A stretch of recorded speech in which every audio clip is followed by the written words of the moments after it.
Na semana passada falámos de cortes, que são a semente dos nossos parlamentos. E hoje vou-lhes falar dos conselhos, os conselhos que são a semente das nossas autarquias. Lembro-me que para falar de cortes eu lhes disse não há lugar tão indicado como Lamego. E hoje direi que para falar de conselhos nenhum lugar é melhor do que Bragança. Eu estou em Bragança e estou aqui sentado sobre uma pedra pré-histórica. Isto representa um quadrúpede, é um animal semelhante, por exemplo, ao que está em Mursa, a que chamam porca de Mursa. Há-os em toda a região, ali no Museu Grão Vasco estão vários guardados, mas é uma região grande que penetra em Espanha, numa larga zona, e só há aí.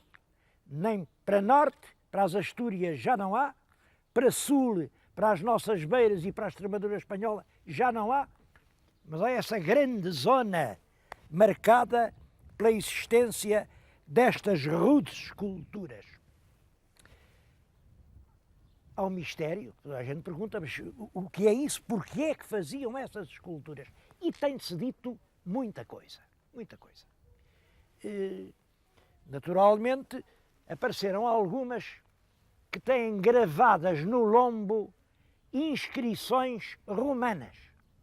Os romanos inscreveram homenagens a defuntos sobre animais, sobre esculturas deste género. E isso fez nascer a ideia de que seriam monumentos funerários. Bem, uma outra ideia é que eram totens de populações.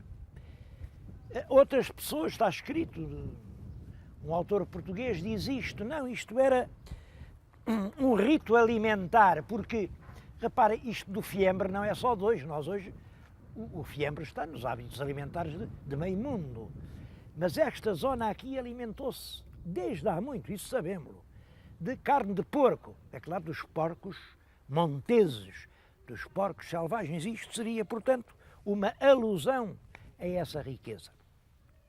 Eu, pessoalmente, penso que sempre os homens gostaram de representar aquilo de que gostam, aquilo para que a gente pende é aquilo que nós sonhamos, desenhamos, representamos, modelamos, esculpimos, e isto, quanto a mim, pode ser uma hipótese mais.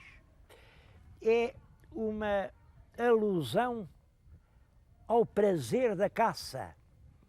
Digamos, é um mito venatório que depois foi assumido pelas populações como emblema coletivo. Disso é que eu não tenho dúvida nenhuma. Aquela porca de Mursa, que ali está, serviu de centro ao aparecimento da cidade, hoje da vila de Mursa. Até há a ideia bastante disparatada de que Mursa vem de Ursa e que Ursa era aquela. É claro, nem aquilo é uma ursa, nem Mursa tem nada a ver com isso. Mas o povoado instala-se à volta da escultura. É uma bela imagem esta de Mursa, muito bela, e tem muitas histórias. Uma delas liga-se com um ditado que corria aqui na região, quando uma pessoa não tinha mesmo vergonha nenhuma, quando era um destes saltarelhos que estão em todas, vão com tudo, jogam com todos, dizia-se, pá, tens tanta vergonha como a porca da Mursa. Porquê? Porque os partidos, quando ganhavam as eleições, pintavam a porca da sua cor. Ganhavam os progressistas e a porca era pintada de encarnado. Ganhavam os regeneradores e a porca passava a verde. Ou não sei se era ao contrário, porque eu não sei bem as cores dos partidos. Nunca soube, nem quero saber. Mas trocava de cor conforme quem ganhava as eleições. E daí a explicação, tens tanta vergonha como a porca da Mursa. Agora, esta em que estou tem qualquer coisa de surpreendente. É que reparem, se aqui Está realmente o tal quadrúpede pré-histórico atrás de mim, fica ao fuste de uma coluna. E a coluna é a coluna do Pelourinho, do Concelho de Bragança. Quer dizer, é o Pelourinho, emblema da liberdade municipal, que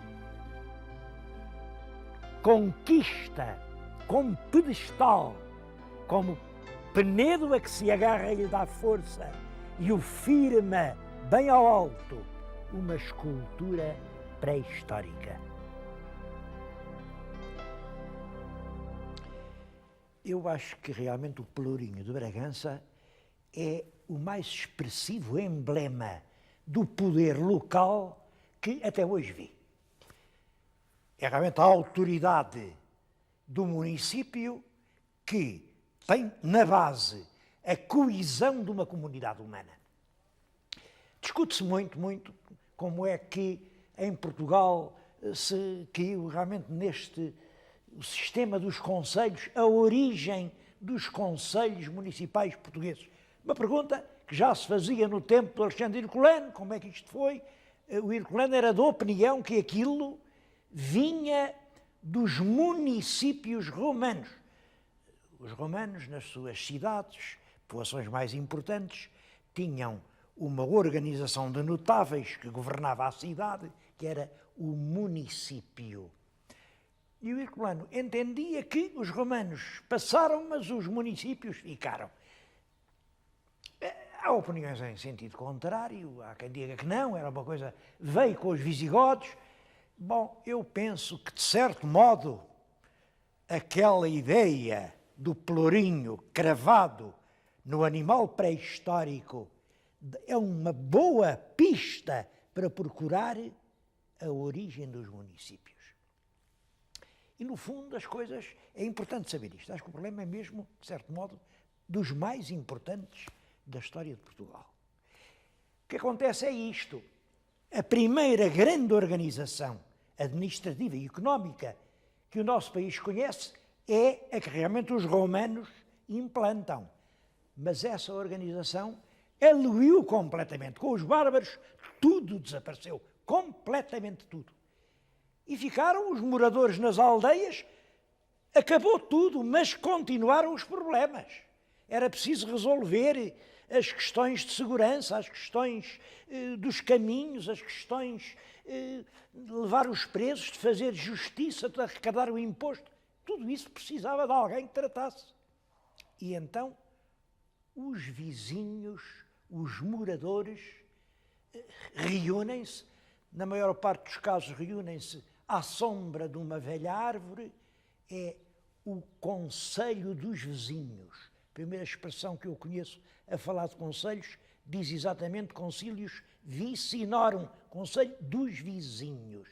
E é uma autoridade coletiva que se instala e que permite que as comunidades vivam e vão resolvendo os seus problemas. Claro, quando depois vêm os reis de Portugal, ou os reis dos reinos peninsulares, estabelecer os seus estados, encontram já estabelecidas no interior do país essas comunidades de vizinhos e aproveitam-nas. Aproveitam-nas por uma razão. Era muito mais seguro e muito mais económico reconhecer como senhor da terra um grêmio de vizinhos populares que continuavam a pagar o imposto do que o abade de um mosteiro ou um senhor feudal, porque esses eram imunes, quer dizer, esses tinham um privilégio. Imaginem vocês até que ponto isso era bom. Não pagavam impostos, não pagavam nada ao Estado.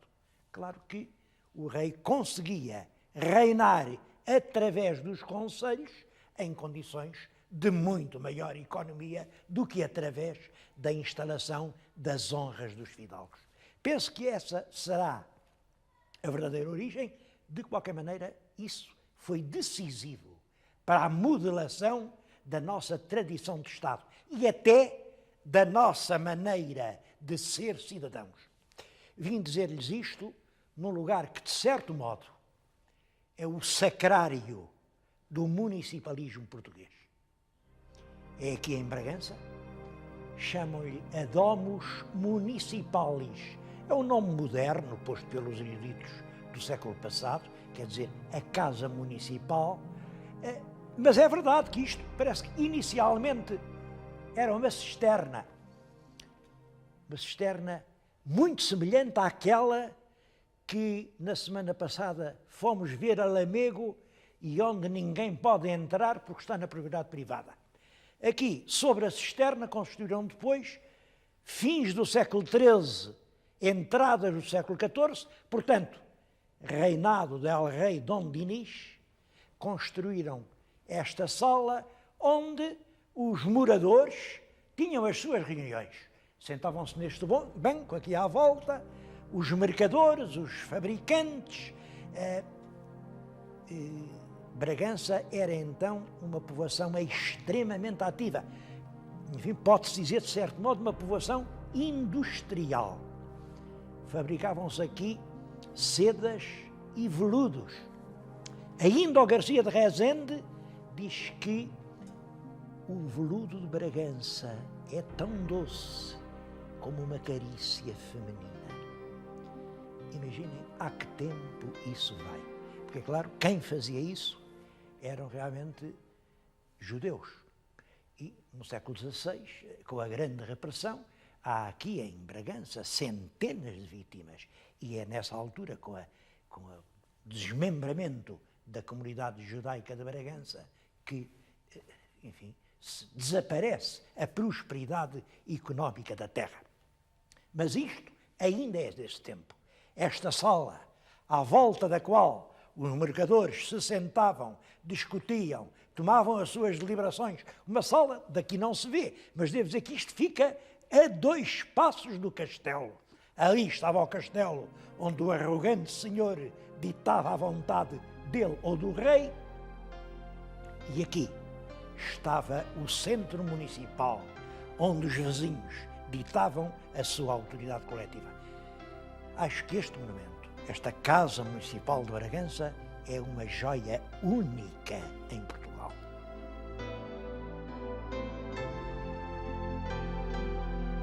Das coisas realmente importantes de Bragança é o Museu Abade de Bassal. Eu vim cá por 2 razões. A segunda foi o museu, porque a primeira é o Abade de Bassal. O Abade de Bassal é uma das figuras mais curiosas da cultura do princípio do nosso século.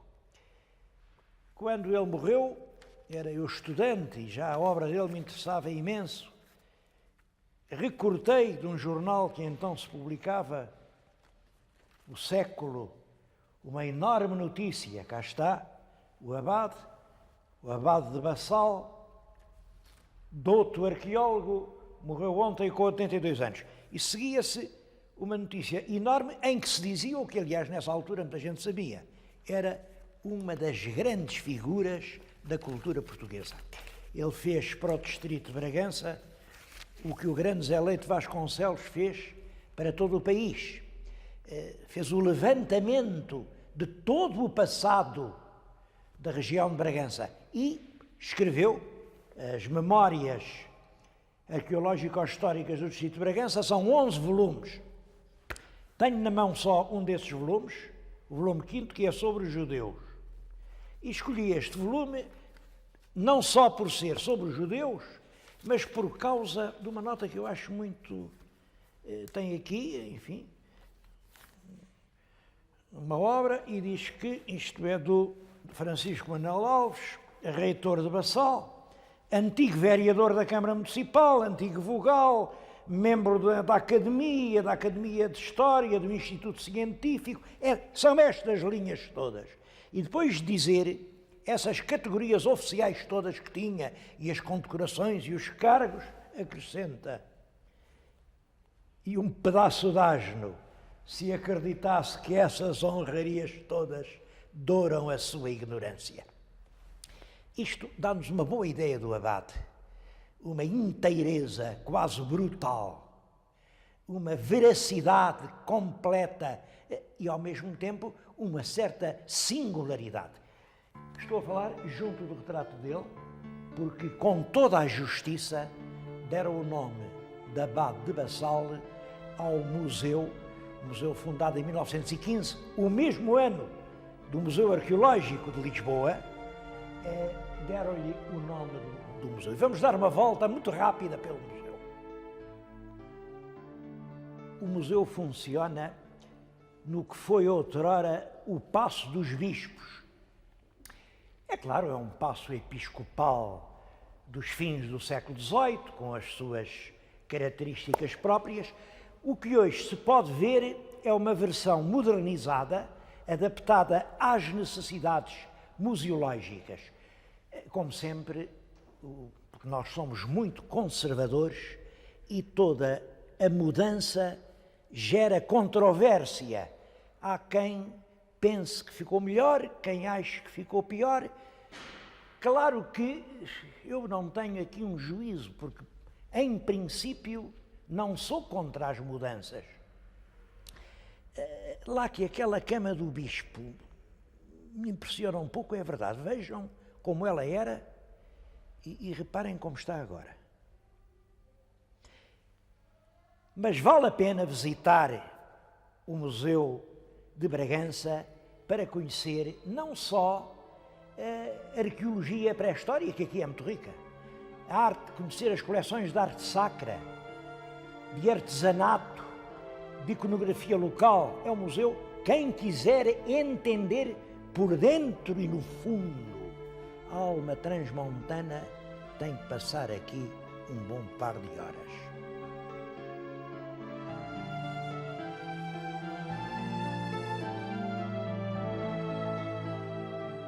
À porta do castelo está um cavaleiro. Que cavaleiro é este? O que diz é Dom Fernando II, Duque de Bragança. Porquê o segundo e não o primeiro? A explicação é muito simples, claro. É que Bragança foi promovida a cidade porque este segundo Duque assim o pediu ao rei. E pediu ao rei porquê? É preciso saber quem era este Duque de Bragança, Dom Fernando. Lembram-se de eu lhes ter mostrado na cripta de Orém aquele conde que está no seu túmulo, aquele homem carregado de ódio, o conde de Orém, Dom Afonso? Era o irmão deste. Era ele que devia ser segundo Duque de Bragança, só que morreu antes do pai. Morreu antes do pai, este era o irmão mais novo, já tinha feito uma casa lá para baixo, em Arraiolos, porque ele era conde de Arraiolos. Mas enfim, quando o pai morreu, ele era o único irmão vivo e foi ele quem herdou o título de Duque de Bragança. Não sei se veio ou não aqui acima alguma vez, diz-se que não, e eu acredito que não, porque ele adorava o sul. Foi ele quem construiu aquele lindo palácio de Vila Viçosa, onde também já estivemos. Aquele palácio onde agora é o Museu de Caça, o primeiro dos 3 palácios assombrados. Quem tem visto a série lembra-se, ele é que é o construtor desse primeiro paço de Vila Viçosa. Devo-vos dizer que ele merece inteiramente a estátua, porque ele era um bravo e leal cavaleiro, sendo um dos homens mais ricos do país. Não se esqueçam que ele era neto do Nuno Álvares. Tinha herdado uma grande parte daquela imensa fortuna, pois, apesar disso, teve tanta repugnância por aquela sórdida intriga política que leva à morte do infante Dom Pedro em Alfarrobeira, que pede ao rei: olha, o senhor deixe-me ir daqui para fora, deixe-me ir para Ceuta. E foi como se fosse apenas um cavaleiro vulgar governar Ceuta durante muitos anos, onde se portou bravamente. Este homem tem algumas histórias curiosas. Eu acho que ele era notável. Mas pediu ao rei para lhe fazer Bragança cidade. Porquê? Bragança já era tão grande que merecesse ser cidade. Bragança tinha a sua importância, e já lhes disse por causa da atividade dos mercadores judeus que aqui estavam. Mas mesmo assim, a verdadeira razão creio que foi outra. É que o Dom João I tinha feito os filhos duques, pois o Dom Pedro era duque de Coimbra, o Dom Henrique era duque de Viseu, o Dom João era duque de Beja, e depois ao bastardo também o fizeram duque de Bragança. Mas Bragança era uma vila, ao passo que Coimbra, Viseu e Beja eram nobres cidades. E este não quis ficar atrás dos filhos legítimos e pediu ao rei: faça lá Bragança cidade. Foi assim que Bragança foi cidade. Mas de Dom Fernando há uma história que eu vou recordar-lhes. Os meus telespectadores insistem muito a dizer: nós queremos essas histórias que o senhor às vezes sabe. Vou-lhes contar uma história que é inteiramente verídica, está documentadíssima e que é muito pouco conhecida. Este Duque Dom Fernando tinha uma irmã. Quer dizer, o velho primeiro Duque teve 3 filhos. O arrogante Dom Afonso de Orém, este simpático Dom Fernando de Araols e uma filha. E essa filha, também muito rica, é claro, com 1/3 daquela fortuna, casou com um filho del rei, com o infante Dom João. É desse casal que nasce uma menina, Isabel, que vem a ser rainha de Castela, porque casa com o rei de Castela, Henrique II. E a história que lhes vou contar é uma história que se pode chamar assim, como se pode fazer uma santa sem querer. A história é esta. Parece que quando a nossa Dona Isabel foi casar para Castela, levava no seu séquito uma aia lindíssima, uma mulher chamada Beatriz da Silva. Era filha do Dom João de Menezes, um grande fidalgo, e ela era uma mulher de uma beleza emocionante. Parece que era mesmo muito mais bonita que a rainha. De maneira que na corte de Castela toda a gente olhava, era para a safata Dona Beatriz, não era para a rainha. E a rainha, zangadíssima por causa daquele triunfo da beleza da subordinada, perdeu a cabeça e mandou fechá-la dentro de um cofre. Há quem conte as coisas de outra maneira, eu não sei a verdade, eu não estava lá para ver. Mas há quem diga que não, há quem diga que a nossa linda Dona Beatriz se portava de uma maneira tão pecaminosa que, já farta de lhe dar lições e considerando-a incorrigível, a rainha resolveu dar-lhe aquele castigo. Fechou-a dentro do cofre, de onde ela nunca mais devia sair. O pai da Dona Beatriz viu desaparecer a filha, procurou-a por toda a parte, em todos os cantos do palácio, deu volta à cidade, a rapariga não apareceu. E aí o homem tem uma suspeita. A rainha é capaz de estar metida nisto. Foi ter com ela e disse-lhe: onde é que está a minha filha? E a rainha disse-lhe: olha, está de onde nunca mais vai sair. Tu queres ver? Desceu à cava do castelo, manda uns escudeiros levantar a pesadíssima tampa do cofre e, quando esperava ver um cadáver, sai de lá, jovem e linda como sempre, a Dona Beatriz da Silva. Disse: apareceu-me Nossa Senhora fez-me este milagre de me permitir viver até este instante, mas eu juro, que de hoje em diante faço voto de castidade. E assim foi. Ela foi para um convento, nunca mais fez pecado nenhum. Quando morreu já tinha o odor de santa. O Papa beatificou-a no século passado e aqui, há 3 ou 4 anos, não há muito tempo, foi canonizada. Era a história que eu lhes queria contar sobre como uma rainha pode fazer uma santa sem querer.